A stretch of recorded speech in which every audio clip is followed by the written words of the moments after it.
But my problem with the mistakes are stop getting out and making excuses. You f***ed up. We all saw you f***ed up.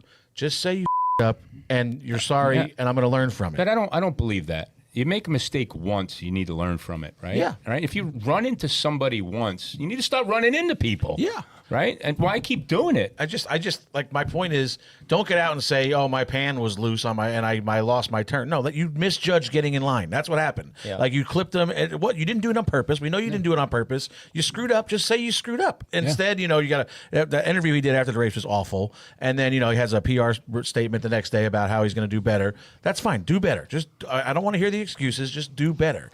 But, the thing I got a question for each of you here. This is never going to happen because we have sponsorship deals and long full-time compets. Should there be some kind of relegation process in NASCAR where if you're in the Xfinity Series or the Truck Series or the ARCA Series and you continue to go out there and make these mistakes and wreck people and ruin people's days, should NASCAR take away your approval? Should they kick you back and go, all right, you know what? You got to go back to truck and prove to me that you can do this without running into people before I let you go back up here? Because it seems to me a no-brainer, but it never happens. Or should you fix the process before it gets to that point so you don't have to go backwards? Yeah, I mean, I'm hoping that NASCAR is also rallying around him and talking to him about things, because in the past, the old leaders would. Yeah. Right? They would have you in that hauler after the race or the morning of the next race, and they would be talking to you about things. And I've been a part of those conversations from time to time.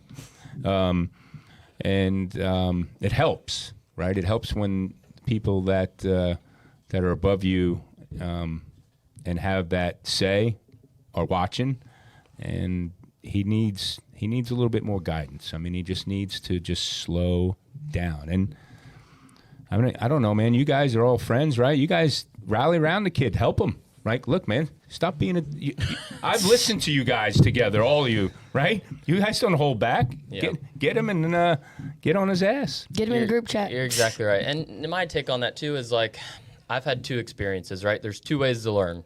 Obviously he has a lot of very important voices in his corners who mean a lot of value, that have won a lot of races, a lot of championships. We already know. There's two ways to fix it. Either they talk to him and he's just intimidated and he's like, look, like I can't do this anymore, whether it's running 10th and slowing myself down and not being as fast every week and just flying under the radar, or there's going to be those veterans that punish him for his mistakes. And I've learned both ways. Like, when I've had, Bon Suss is a well-known name in the late model series. I've made a lot of mistakes and crashed people that I didn't even mean to crash, and he pulled me in the hauler and just pointed right in me in the eyes and pretty much just yelled at me. And he was like, look, like, this doesn't fly in here. Like, you're a young kid. Even if you were a veteran, I'd be yelling at you the same way. Yep. But this is unacceptable, and this is not how you are going to race for us. And, like, that is what I needed. And I was just like, holy smokes, like, I got to get my act together. But I've also had times where I do silly stuff to veterans, and then they just crash me. And